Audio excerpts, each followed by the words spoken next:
Welcome to the Daily Videcasting. We've been digging through today's feed. It's a mix of surging AI valuations, some surprising economic pressure points, and of course, the usual global geopolitical buzz. We're moving fast, so let's jump right in. Absolutely. Our mission here is to pull out what's critical from these posts and show you why it all matters right now. Okay, let's start with this AI and fintech frenzy. I mean, the amount of capital pouring into AI right now is it's astronomical. It really is. And the competition is getting very, very public. Let's start with what might be an IPO for the record books. This is from @Kobisa. Breaking. Anthropic is preparing to go public by as soon as 2026 in what is expected to be one of the biggest IPOs in history per FT. Anthropic is currently in talks for a funding round valuing the company at over $300 billion. That number, over $300 billion. I mean, that tells you everything. It really does. This is Anthropic, founded by ex-OpenAI people, directly challenging the big players. And to do it, they're building real physical stuff. We're talking about a $50 billion U.S. data center expansion. $50 billion. That is a massive bet on pure infrastructure. What are they even chasing with that kind of money? They're chasing capacity and revenue. Right. Their target is $20 billion in annualized revenue by 2026.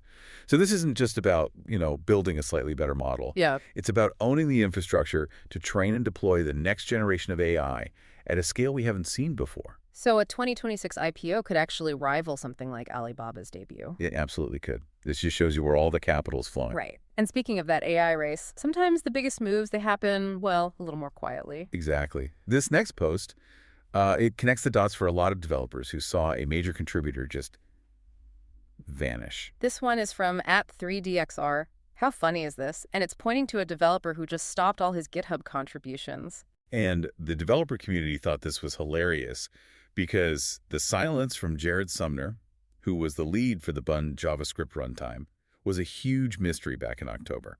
And the answer? The answer is Anthropic acquired Oven, Bun's parent company.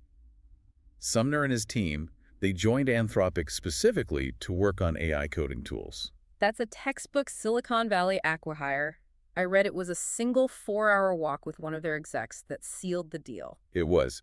But for listeners who aren't deep in developer culture, the key is why they wanted Bun. Explain that. What does a high-performance JavaScript runtime do for AI? It's all about speed. When you're building an AI agent, something that can plan and execute code on its own, it needs to run, test, and iterate almost instantly. Bun is just incredibly fast, way faster than the traditional tools. So you're not just buying the talent, you're buying the engine. Exactly. You're buying the engine that lets your AI develop code at maximum velocity. So mystery solved, and it's more fuel for that AI coding race. Okay, now let's look at how AI is changing the business model itself. Right, which brings us to Stripe. And a really bold claim from their CEO. This is post 6 from @Patra. We're delighted to welcome Metronome to Stripe. Metered pricing is the native business model for the AI era. As far as we can tell, the associated shift in how businesses generate revenue will be as big as the advent of SaaS. It may even turn out to be considerably bigger. I mean, Patrick Collison, the Stripe CEO, is putting down a massive marker there. Bigger than SaaS. That basically defined the last 2 decades of software. Is he overstating this? It's ambitious, but look at the logic. AI usage is not consistent. You might make 10,000 API calls one day and 10 million the next. A flat SaaS subscription just doesn't work for that. Okay. So metered billing or usage-based pricing lets you charge for exactly what's consumed. Metronome is a company that specializes in handling that kind of complex, high-volume invoicing. So for you, the consumer, this could mean your software bills get a lot more volatile. Potentially, yes. More flexible for producers, but more complex for your budget. At the end of the day, Stripe is positioning itself to be the toll collector for this entire new AI economy. You really have to pay attention to this shift. Okay, we've seen the software. Let's look at the hardware. Moving from code to carbon fiber. Yes, to the physical world. Let's look at a new milestone from Tesla's humanoid robot. Post 9 from @TeslaOptimus. Just set a new PR in the lab, and there's a video of the robot jogging. And it's a great little clip. The PR is a personal record for its mobility. Seeing it jog so fluidly across the lab floor, that's not a small thing. No. Jogging is way more complex than walking, just in terms of dynamic stability.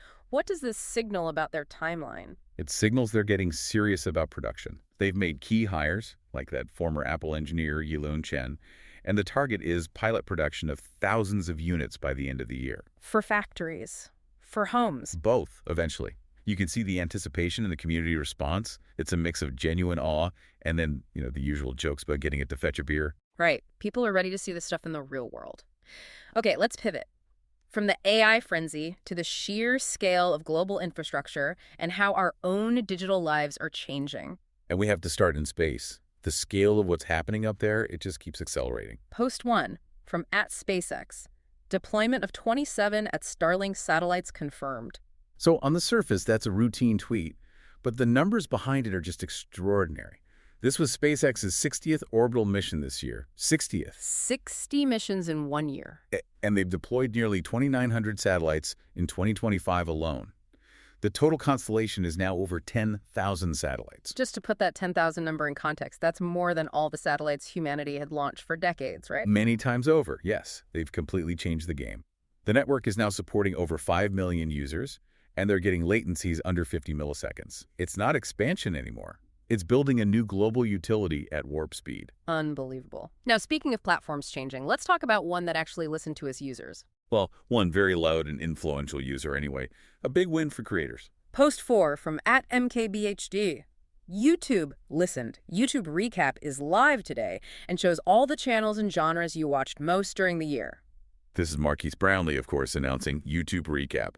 And what's so cool is that he publicly suggested this back in 2024, basically, a Spotify wrapped for YouTube.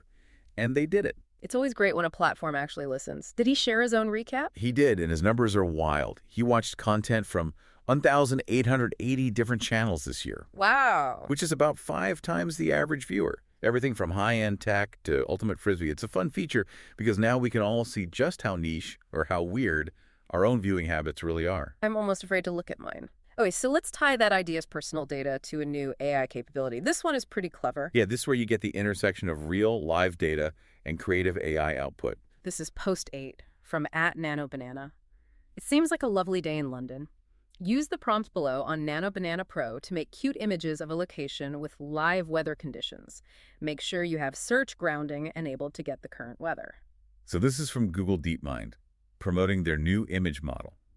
And the key feature here is integrating real-time data like it's sunny and 11 degrees in London right now into a creative image. So it's not just making up a scene, it's reflecting reality. It mentions search grounding. What is that exactly? It's actually pretty simple. It just means the AI has to check a reliable source, like Google Search, for facts before it generates the image. So it can't just imagine the weather. It has to look it up. Right. It allows you to create these little atmospheric cityscapes that are tied to the present moment. It's a cool step past pure imagination for these tools. All right, let's get into the economic and political pressures. We've got a headline here that sounds, frankly, alarming, but the context is everything. It is. We're looking at the affordability crunch hitting homeowners right now. This is Post 2 from @Unusual Wales.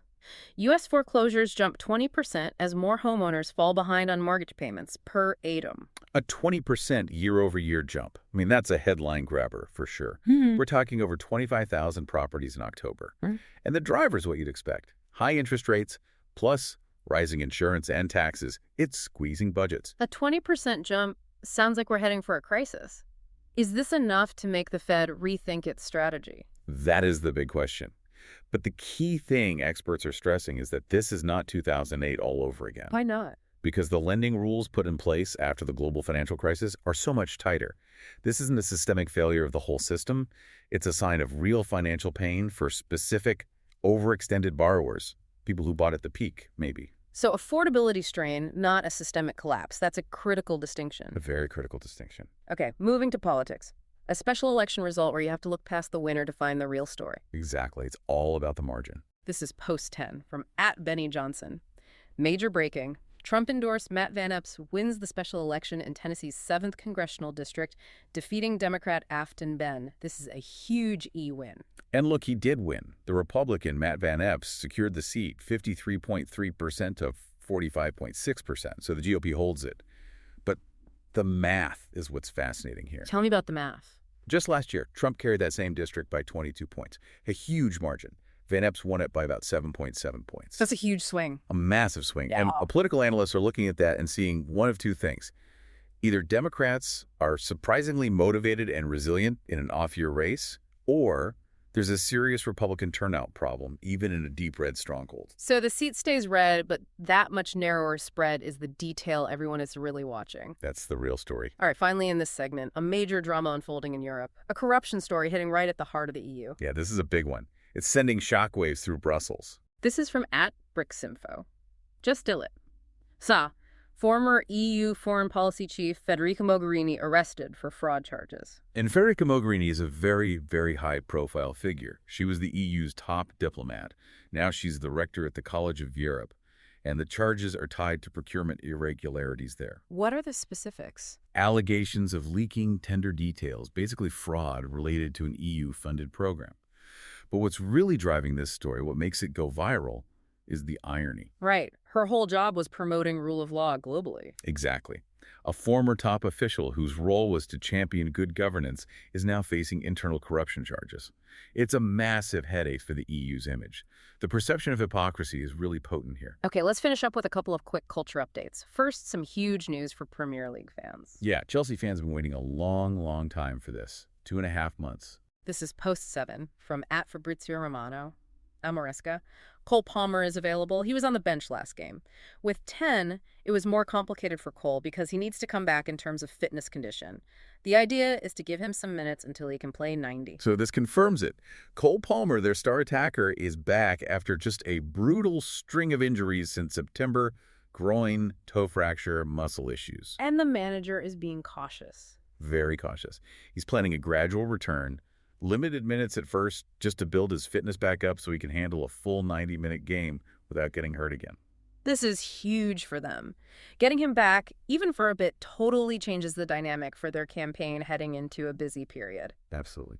And finally, let's end on a look at the unique and sometimes brutal culture of the X platform itself. This post just perfectly captures the platform's long memory. It's all about that communal trolling. Okay, Post 12.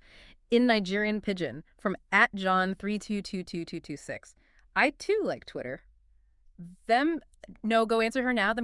Just bookmark the tweet. Day wait. She post her marriage photo, then drop the receipt for her husband. The energy is just perfect. He's describing what's known as receipts culture. The original post was a woman joking about her future husband. And the idea is that other users will bookmark that joke, the receipt, and just wait. Wait for years sometimes. Exactly. They wait until she posts her actual wedding photo, and then they reply with her old tweet. It's hilarious and relentless. The internet never forgets, and people will definitely save things for maximum dramatic effect later. So we powered through a lot today. The incredible scale of AI, right? From Anthropic's valuation to Stripe-changing business models.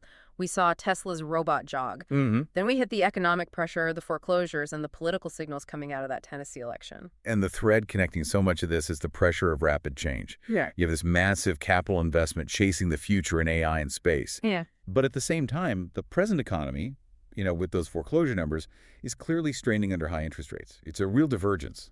So what's the final question we should be asking ourselves after seeing all this? The underlying question for you is this. We've seen the high-growth sector and the high-stress sector.